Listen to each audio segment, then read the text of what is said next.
भक्तजनों, आइए हम सब पहले जाने पूजा विधि। 2025 इस दिन है कामिका एकादशी। जानिए तारीख पूजा। श्रावण मास के कृष्णा पक्ष की एकादशी को कामिका एकादशी व्रत के नाम से जाना जाता है।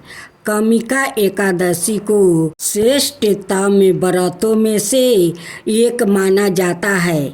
मानता है कि अगर आपकी कोई इच्छा लंबे समय से अधूरी है तो कामिका एकादशी का विधिवत व्रत रख कर आप भगवान के समक्ष उस कामना की पूर्ति की प्रार्थना करें। ऐसे करने से भगवान विष्णु आपकी कामना को वो जरूर पूरा करते हैं। नियम क्या है? ये भी माना जाता है कि कामिका एकादशी को व्याकुत के समस्त माना गया है और श्रावण मास में आने वाली कामिका एकादशी का विशेष धार्मिक महत्ता होता है।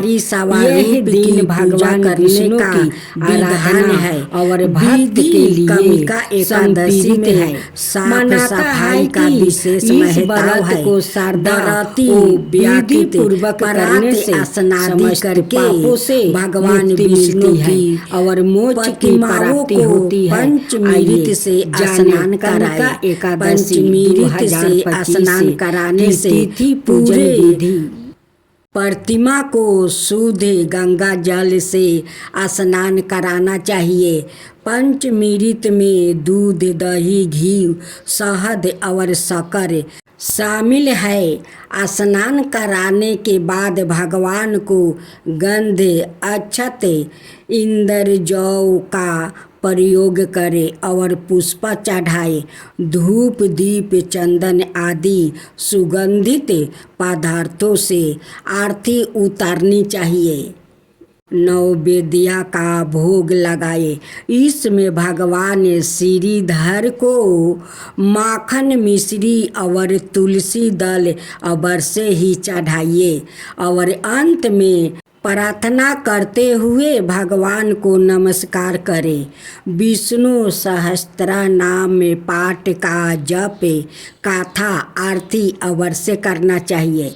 यदि निर्जला व्रत रह सके तो व्रत में है अनाथ फलाहार ले सकते हैं। रात में भगवान का ध्यान वो भजन कीर्तन करें। कोशिश करें कि एकादशी की रात जागरण करें। अगले दिन स्नान करने के बाद ब्राह्मण को भोजन कराए और सामर्थ्य के अनुसार दान करे। इसके बाद ही सवाए भोजन करे।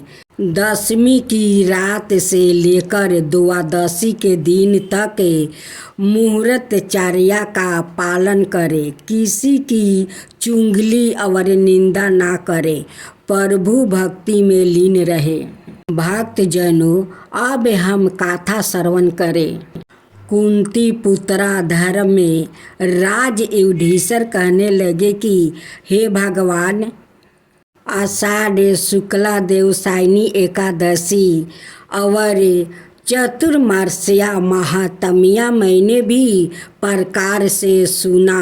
अब कृपा करके श्रावण कृष्णा एकादशी का क्या नाम है सो बताइए।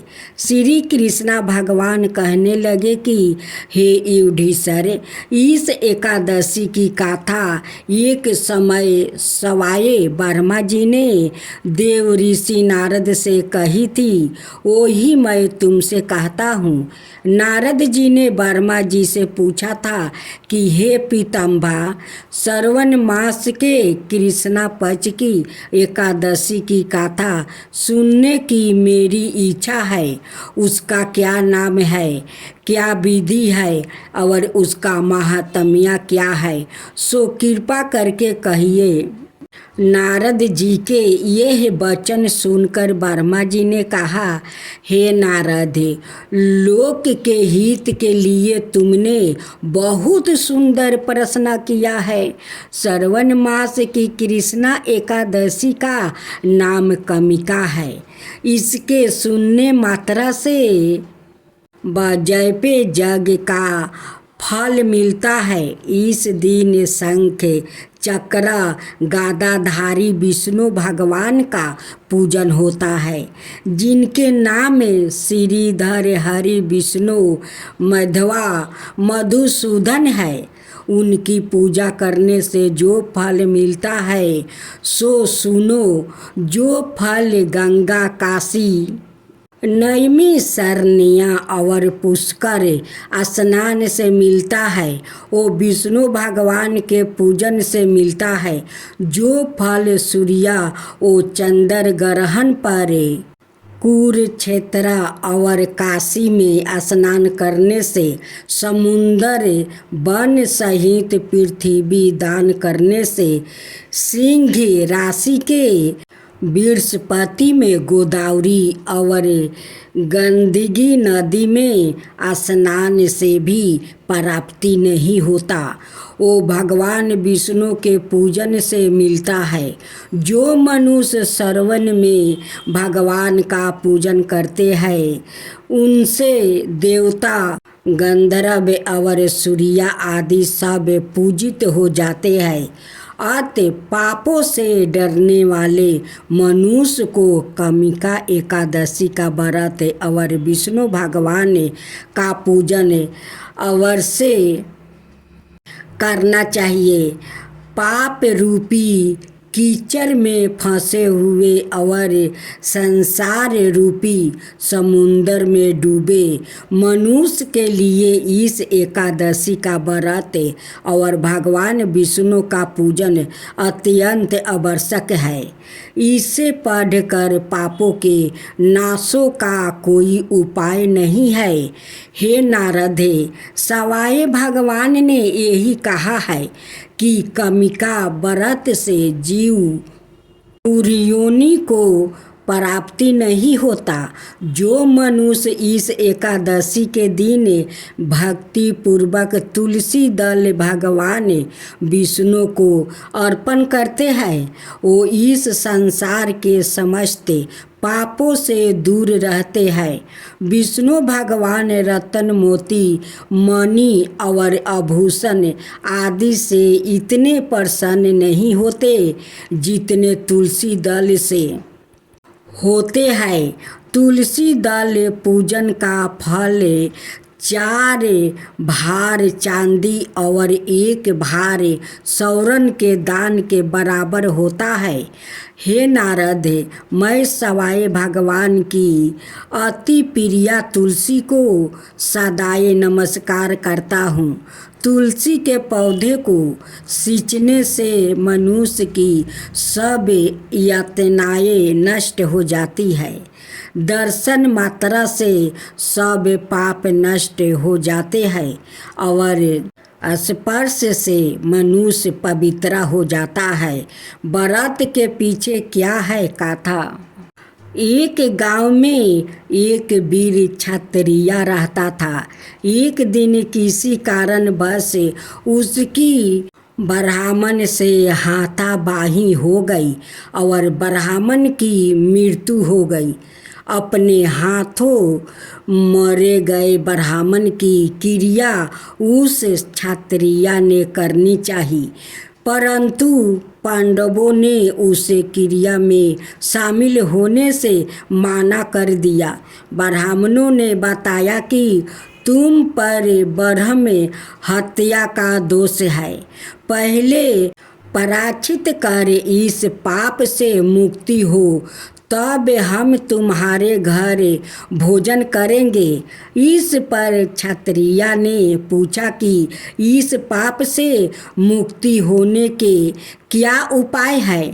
तब ब्राह्मणों ने बताया कि श्रवण माह के कृष्णा पक्ष की एकादशी को भक्ति भाव से भगवान श्रीधर का व्रत और पूजन करो। ब्राह्मणों को भोजन करा के सदशीर्णा के साथ आशीर्वाद प्राप्ति करने से इस पाप से मुक्ति मिलेगी। पंडितों के बताए हुए तरीके पर व्रत करने वाली रात में भगवान श्रीधर ने क्षत्रिया को दर्शन देकर कहा कि तुम्हें ब्रह्म हत्या के पाप से मुक्ति मिल गई है। जय तुलसी माता, आप हो सबका दाता, आपका मैं कहती हूँ गाथा, सबको करो रक्षा। जय श्री कृष्णा, राधे राधे। भक्तजनों, आज आप सुनेंगे माँ तुलसी की व्रत कथा। तुलसी माता और एक छोटी बच्ची की करुणा और चमत्कारी कथा। बहुत समय पहले की बात है, जब पृथ्वी पर धर्म धीरे धीरे क्षीण हो रही थी। पाप का भार दिन पर दिन बढ़ता जा रहा था और लोग भगवान के मार्ग से भटकते जा रहे थे। किंतु वही एक छोटी सी गांव में हिमालय की लटहाटी के पास एक निर्मल स्थान था। उसका नाम था शांतिपुर। वहाँ हर प्राणी प्रकृति के साथ मिलकर शांति और श्रद्धा से जीवन जीता था। उसी गांव में एक निर्धन ब्राह्मण परिवार रहता था। उसके घर में एक छोटी सी प्यारी बच्ची थी। उसका नाम था भक्ति। भक्ति मात्र 7 वर्ष की थी, परंतु उसके हृदय में भगवान के लिए जो श्रद्धा, प्रेम और स्मरण था वो किसी तपस्वी से कम नहीं थी। उसकी माँ बचपन से ही उसे भगवान की कथाएं सुनाया करती थी। श्री हरि, विष्णु, माता लक्ष्मी और विशेष कर तुलसी माता की कथा सुनाती थी। भक्ति का एक छोटा सा आंगन था जिसमें वो तुलसी माता को एक गमले में रोज जल चढ़ाती, उनके चारों ओर दीप जलाकर भजन गाती। उसकी आवाज में इतनी सच्चाई होती थी कि ऐसा लगता था मानो सवाए तुलसी माता उस भजन को सुन रही हो। लोग कहते थे यह बच्ची तो अवतार है, इसकी पूजा में ईश्वर निवास करते हैं। एक दिन गांव में भयानक सूखा पड़ा। ना खेतों में अन्न था और ना तालाबों में जल। पशु मरने लगा। लोगों गांव छोड़कर जाने लगे। भक्ति का परिवार भी भूख और प्यास से पीड़ित था। उसकी माँ उसे कहा, बेटी, अब तुलसी को जल चढ़ाना बंद कर दो। हमारे पास एक बूंद भी पानी नहीं बचा है। भक्ति की आंखों से आंसू बहने लगी। उसने माँ से कहा, माँ, आप मुझे कुछ भी दो या ना दो, लेकिन मेरी तुलसी माता को जल जरूर चढ़ाऊंगी। मैं अपने लिए नहीं, इनके लिए कुछ भी सह सकती हूँ। वो रोज सुबह नदी की ओर जाती है और जो अब लगभग सूख चुकी थी। जमीन खोद कर जो थोड़ी पानी मिलती थी उसी से 2 बूंदे जल निकाल कर वो तुलसी माता को चढ़ाती थी। एक रात जब भक्ति अत्यंत थकी हुई थी और भूख से उसका शरीर कांप रहा था, वो तुलसी के पास बैठकर रोने लगी। उसने हाथ जोड़कर कहा, हे तुलसी माता, यदि मैं कभी आपके लायक रही हूँ यादी मेरी पूजा में कोई सच्चाई रही हो तो कृपाए इस गांव को बचा लीजिए। जब दुखी है माता आप तो माँ है। उस रात जैसे ही भक्ति ने आंखें बंद की एक दिव्या प्रकाश पूरे आंगन में फैल गया। तुलसी के पौधे से एक अद्भुत तेजस्वी स्त्री प्रकट हुई। उनकी आंखों में करुणा, चेहरा शांत और सिर पर हरि का आशीर्वाद था। वो थी तुलसी माता। सवाई माता ने भक्ति के सिर पर हाथ रख कर कहा, बेटी तूने जो प्रेम से जो श्रद्धा और जो स्मरण दिखाया है वो त्रिलोक को हिला देने वाला है। मैं तुझसे प्रसन्न हूँ। तुलसी माता के आशीर्वाद से अगले ही दिन आकाश में बादल घेर आया और बहुत वर्षा बाद में तेज वर्षा हुई। तालाब भर गया, खेत लहरा उठा, गांव में फिर से जीवन लौट आया। गांव के लोग यह देखकर तंग रह गया। सब भक्ति के पास आकर कहने लगे, तेरी श्रद्धा ने भगवान को पिघला दिया। बच्ची भक्ति ने मुस्कुरा कर कहा, मैंने तो सिर्फ माँ को पुकारा था। तुलसी माता ने भक्ति को वरदान दिया, तू इस जीवन में मेरे चरणों की सेवा करेगी और अगले जन्म में तू सवाए मेरी अंश बनकर धरती पर जन्म लेगी, जहाँ तेरा विवाह सवाए भगवान से होगा। यह कहकर माता अंतर्ध्यान हो गई।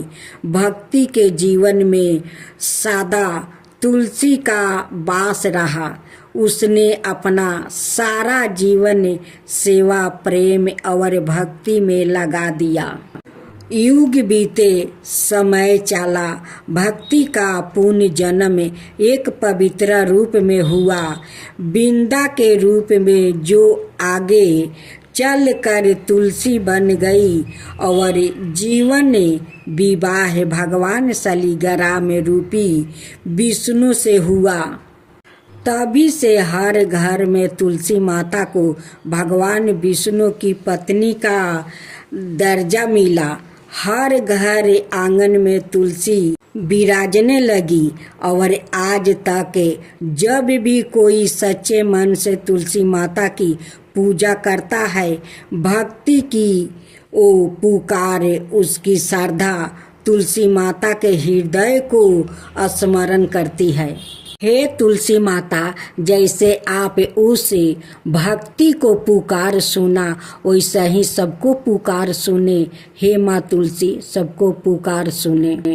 जय जय तुलसी माता, जय जय तुलसी माता, सब जग की सुखदाता वरदाता।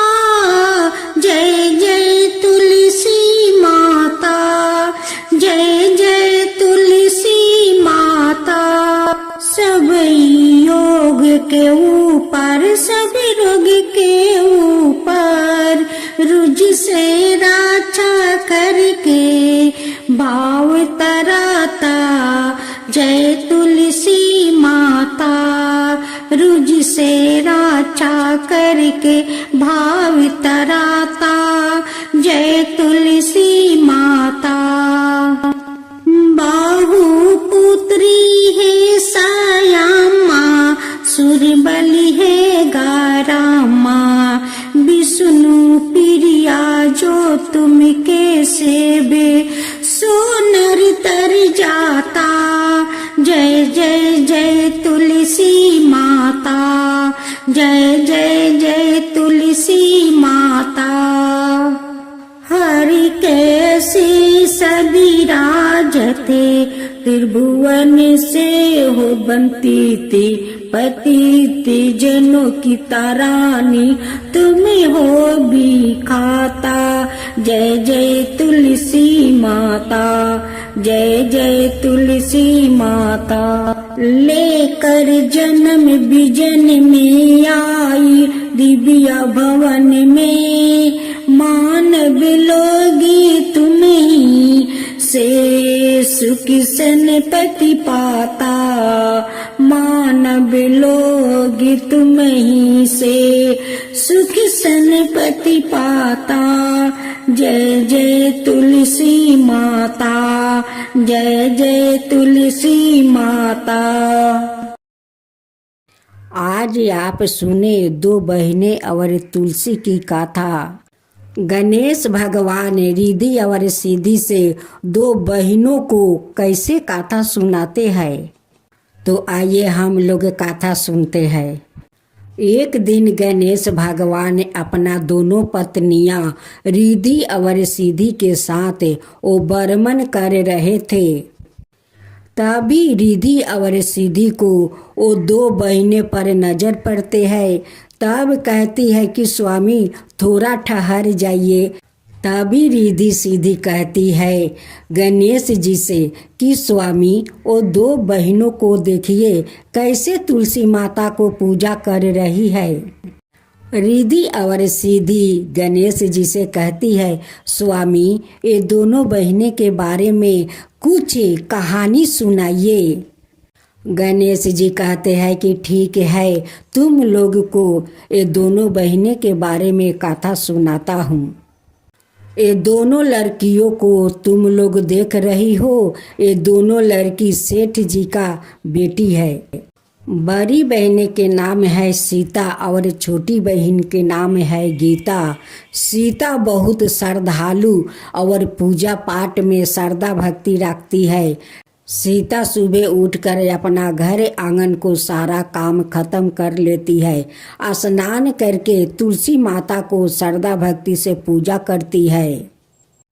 गीता सोकर उठती है, नहीं हाथ पैर धोती है, नहीं अपना कपड़ा बदलती है, वैसे ही जाकर तुलसी में जल ढाल देती है।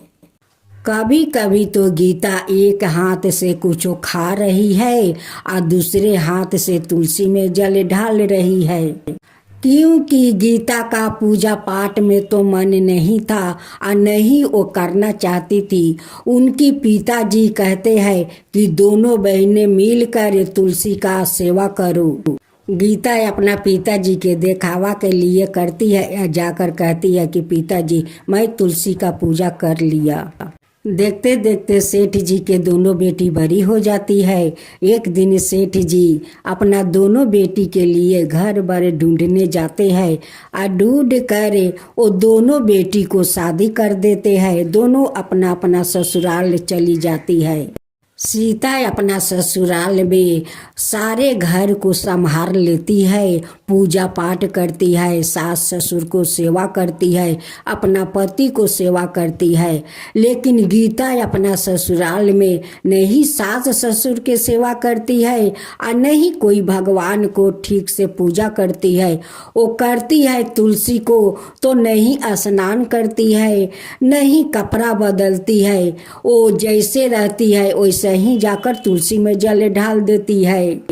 एक दिन तुलसी माता गीता का हरकत देख कर गीता का सारा संपत्ति नष्ट कर देती है, क्योंकि गीता ऐसी हरकत कर रही थी। एक हाथ जल देती है तो दूसरे हाथ से वो पाता छीर छीर कर खा लेती है। अपना जूठा हाथ जाकर तुलसी का मंदिर के पास धो लेती है। इसीलिए उनकी सारा धन नष्ट हो जाता है। एक दिन उनकी सास ससुर गीता का हरकत देखकर घर से निकाल देते हैं। कहते हैं कि जब से तू आई है मेरा सारा धन नष्ट हो गया, मेरा धन बिला गया। तू तो कुलच्छनी है, नहीं धर्म से पूजा पाठ करती है और नहीं घर के ठीक से काम करती है। तेरे कारण मेरा सारा धन नष्ट हो गया। तुझे मैं अब एक पल अपना घर में नहीं रखूंगी, तू चला जा, अपना महके चला जा। गीता रोती बिलखती अपना महके आ रही थी। उसी समय उनकी बड़ी बहन सीता और उनकी पति वो भी महके आ रहे थे। सीता अपनी गीता बहन को हालत देखकर बहुत दुखी हो जाती है और पूछती है कि बहन गीता, तुम्हारा क्या हुआ कि तुम्हारा ऐसा हालत हुई है। गीता अपनी बड़ी बहन को कुछ नहीं बताती है। सीता समझ जाती है कि ये तो मैके में थी तो जैसे तैसे माँ तुलसी का मंदिर में जाकर जल देती थी, उसी कारण इनकी ऐसा हालत हुई है।